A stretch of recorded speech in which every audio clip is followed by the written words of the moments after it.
Assalamualaikum, nama saya Ayu Adini binti Muhammad Lajiz, nombor pendaftaran 14 DPR 22F1080. Hari ini saya ingin bercakap tentang konsep tanggungjawab sosial. Konsep tanggungjawab sosial adalah usaha-usaha yang dilakukan untuk meletakkan atau mengembalikan sesuatu keadaan agar mencapai kesejahteraan hidup bagi golongan yang memerlukan. Melalui bantuan-bantuan tersebut, secara tidak langsung, kemiskinan dalam negara dapat dikurangkan dan ekonomi negara dapat dibangunkan. Lebih banyak peluang pekerjaan dapat diwujudkan yang secara tidak langsung dapat membantu meningkatkan pertumbuhan ekonomi. Dengan itu, masyarakat akan dapat menikmati kehidupan yang lebih baik di masa yang akan datang. Kesimpulannya, pelaksanaan tanggungjawab sosial ini sememangnya mendatangkan kesan-kesan yang positif kepada syarikat dan masyarakat, termasuk juga kepada bangsa, agama dan negara. Contoh tanggungjawab sosial yang dilakukan oleh pelajar politeknik ataupun kolej komuniti ialah projek membersihkan dan mengindahkan kawasan politeknik, projek membersihkan kawasan rekreasi dan projek membersihkan tanah perkuburan. Sekian daripada saya. Terima kasih. Hai, Assalamualaikum warahmatullahi wabarakatuh. Nama saya Siti Nuradini binti Samsudin. Nombor matrik saya 14 DPR 22F1801. Hari ini saya akan menerangkan tentang tanggungjawab sosial dalam dan luar negara. Tanggungjawab sosial ialah keputusan diambil sebahagian individu seperti pekerja, majikan, rakyat, profesional dan ahli politik yang memberi impak kepada persekitaran sosial dan fizikal. Individu juga bertanggungjawab untuk memenuhi tugas kewarganegaraan tanggungjawab sosial. Ini telah lama diperbincang sejak bermula tamadun manusia di setiap insan di muka bumi ini. Dianjurkan untuk berbuat baik sesama sendiri bagi menjadikan kehidupan di dunia lebih baik daripada sebelumnya. Pelaksanaan tanggungjawab sosial ini dapat mendatangkan kebaikan kepada masyarakat sekeliling, bahkan kepada agama, bangsa, negara dan negara. Program yang dilaksanakan oleh individu, agensi syarikat, korporat adalah menyeluruh dan meliputi setiap aspek yang dapat memberi keuntungan kepada setiap pihak. Tanggungjawab ini dapat melahirkan pekerja yang lebih beretika, tidak mementingkan diri, bertimbang rasa terhadap keperluan masyarakat dan golongan yang memerlukan akan lebih terbela melalui pelbagai bentuk bantuan yang diberikan, sama ada bentuk kewangan dan material seperti kem motivasi kepada pelajar dan sebagainya. Selamat sejahtera. Nama saya Anbersen. Nombor pendaftaran saya 14 DPR 22F1052. Hari ini saya akan terangkan tentang kepentingan tanggungjawab sosial tetap menjadi keutamaan dalam kalangan keluarga, masyarakat dan negara. Terdapat beberapa kepentingan tanggungjawab sosial yang dapat diterapkan dalam kehidupan masyarakat di Malaysia ini. Antaranya termasuklah dapat mengeratkan hubungan silaturahim dalam kalangan masyarakat. Sejak dahulu lagi, perpaduan bangsa aman diiktibarkan untuk membentuk sebuah negara yang aman dan harmoni. Dengan berbuat demikian, sikap ini akan mewujudkan persefahaman baik yang secara tidak langsung dapat mengelakkan berlaku pemusuhan dalam kalangan masyarakat. Melalui aktiviti tanggungjawab sosial, hubungan dapat dieratkan kerana masyarakat dapat berinteraksi dan saling mengenali antara satu sama lain. Aktiviti seperti bergotong royong dan kempen gaya hidup sihat boleh dilakukan bersama-sama tanpa mengira bangsa, dan ke titik ini masyarakat akan dapat mengenali hati budi masing-masing. Hal ini dapat memupuk semangat cinta akan perpaduan dalam kalangan masyarakat. Bak kata pepatah, bersekutu membawa mutu yang membawa maksud perpaduan dalam kalangan masyarakat akan lahirnya kesejahteraan hidup. Seterusnya kita akan lihat isu tentang Georgetown. Tabung COVID-19 Pulau Pinang menerima rangsangan RM1 juta susulan rayuan baru-baru ini untuk memberi bantuan kepada Jabatan Kesihatan Negeri memerangi virus itu. Manakala pengerusi eksekutif kumpulannya Lee Hu Tak turun mengulurkan sumbangan peribadi RM500,000 untuk tabung itu. Ketua Menteri Pulau Pinang Cho Kon Yew berkata, dana itu akan digunakan untuk memastikan pesakit COVID-19 yang dimasukkan ke hospital dan pusat kemudahan lain dapat penjagaan kesihatan yang terbaik. Seterusnya kita akan lihat isu tentang Kementerian Kemajuan Luar Bandar dan Wilayah. Tekad tetap meneruskan pemberian pengajian buat pelajar yang ingin melanjutkan pengajian. Bagaimanapun, Menterinya Datuk Seri Ismail Sabri menegaskan pemberian kali ini menggunakan pendekatan yang berbeza. Misalnya, pendapatan kurang RM8,000 saja penuh yuran dan kos sara hidup. Bagi pendapatan RM8,000 hingga RM15,000, kita saja separuh dan yuran sahaja. Kalau melebihi RM15,000, mara bantu dapatkan pinjaman bank dan mara. Assalamualaikum warahmatullahi wabarakatuh. Nama saya Ahmad Ilham Farhad bin Zaiful Zaman. Saya nombor matrik saya 1050. Dan hari ini saya akan bentangkan tentang tajuk 85, minat kesukarelaan. Apakah itu kesukarelaan? Menurut Kamus Dewan, definisi untuk sukarelaan adalah dengan kehendak sendiri, tidak dipaksa-paksa, tidak dikerah dan dengan rela hati. Perkataan kesukarelaan mula membawa makna sikap sukarela.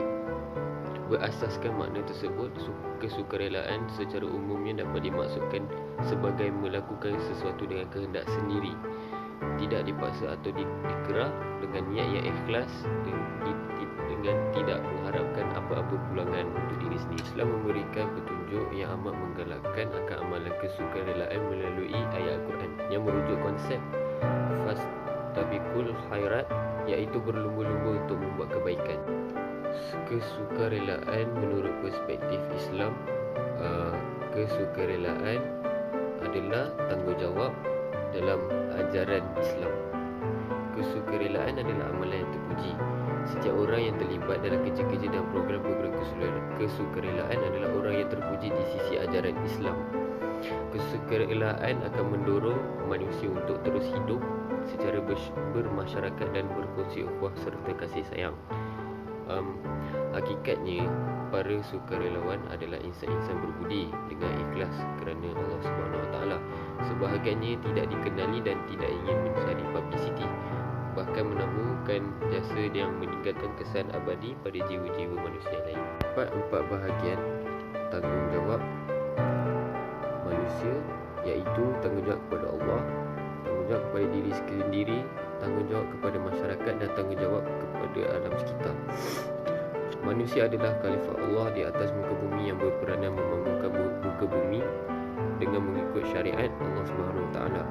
Sebagai wakil Allah di bumi dan pemegang amanah, manusia bertanggungjawab untuk menyebarkan dakwah tauhid, beribadah dengan ikhlas, beriman kepada Allah, menyuruh melakukan kebaikan serta mencegah perbuatan yang mungkar. Islam menekankan peri pentingnya roh pengorbanan wujud dalam diri seseorang Muslim dan inginkan balasan pahala di akhirat kelak. Dengan roh ini, seorang Muslim akan lebih bersedia untuk membantu dan membela golongan tertindas dan memerlukan bantuan. Orang yang sanggup berkorban dan melakukan kerja-kerja kesukarelaan dipanggil sukarelawan, dan bagi lelaki, dan sukarelawati bagi perempuan. Namun dalam konteks penggunaan dan pengamalan harian, apabila disebut sukarelawan, ia boleh mewakili sukarelawan lelaki dan juga sukarelawan perempuan. Manakala sukarelawan Islam adalah sukarelawan Muslim yang melakukan kerja-kerja kesukarelaan dengan ikhlas kerana Allah SWT, menjaga sahsiah Islam, memelihara batas-batas syarak dan membawa misi dakwah Islam. Saya akan ulaskan tentang satu artikel di mana Pertubuhan Muslim Camp Malaysia Society mengatur dan menyelaras persediaan bagi membantu bangsa banjir susulan kekerapan bencana itu berlaku di seluruh negara sejak kebelakangan ini.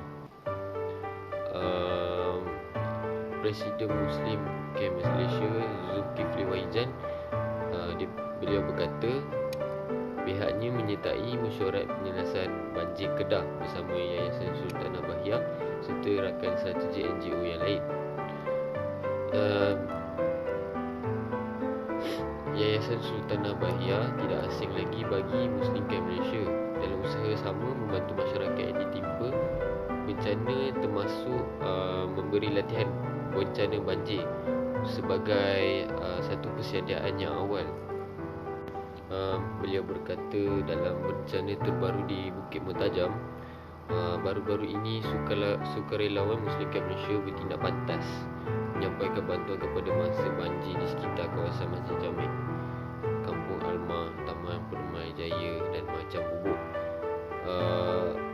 Muslim Camp Malaysia mengagihkan bantuan berbentuk makanan ready to eat serta air mineral buat mangsa banjir. Itu sahaja.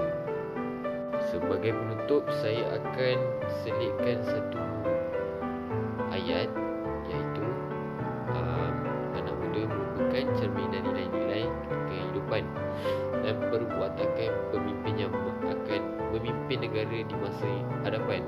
Justru golongan muda yang sudah terbiasa dan diri dia sebati dengan aktiviti kesukarelawanan ni, diorang ni diyakini mampu menjadi pemimpin masyarakat yang baik dengan memiliki karakter dan peribadi cemerlang sebagai ciri-ciri seorang pemimpin yang baik. Jika semangat kesukarelawanan masih ada, sesungguhnya nilai kemanusiaan dalam hati manusia itu belum mati. Sekian, terima kasih. Assalamualaikum dan selamat sejahtera. Hari ini saya akan menerangkan tentang kesukarelaan bercirikan Islam. Yang pertama adalah takwa. Takwa adalah tindak tanduk manusia yang perlu mengikut landasan yang telah ditetapkan oleh agama Islam dan patuh kepada suruhan Allah. Orang bertakwa adalah orang yang mematuhi segala suruhan Allah Subhanahu wa ta'ala. Hanya orang yang bertakwa saja yang mampu menjalankan tanggungjawab dengan baik. Yang kedua adalah amar ma'ruf nahi munkar. Amar ma'ruf nahi munkar ini bermaksud mengerjakan segala kebaikan dan mencegah segala keburukan. Di dalam hukum Islam, sesebuah organisasi yang ingin melaksanakan program CSR perlulah meneliti tentang pelaksanaan dan kesan pelaksanaan program tersebut, sama ada memberikan kebaikan maupun keburukan terhadap individu ataupun rakyat. Yang ketiga adalah amanah. Amanah ini merupakan kepercayaan yang dipikul oleh seseorang untuk menyampaikan sesuatu kepada yang berhak. Semasa pelaksanaan tersebut, konsep keadilan perlulah ditekankan, iaitu menyampaikan sesuatu kepada orang yang berhak. Islam juga menekankan konsep keadilan di dalam kehidupan umat. Yang keempat adalah ikhlas. Ikhlas diartikan adalah sesuatu yang dilakukan tanpa mengharapkan balasan dan melakukan itu semua hanya kerana Allah Subhanahu wa ta'ala. Ganjaran yang dapat daripada keikhlasan melakukan sesuatu itu adalah pahala. Niat dalam melakukan tanggungjawab itu adalah penting dalam memastikan keikhlasan. Yang terakhir adalah hablul minallah dan hablul minannas. Hablul minallah dan hablul minannas adalah hubungan dengan Allah dan hubungan dengan manusia perlu diterapkan dalam melakukan segala tanggungjawab. Setiap manusia mempunyai kewajipan terhadap Allah dan mempunyai kewajipan terhadap manusia yang lain. Sifat ini perlu diterapkan dalam melakukan segala tanggungjawab supaya hidup ini diredai oleh Allah Subhanahu wa ta'ala. Terima kasih.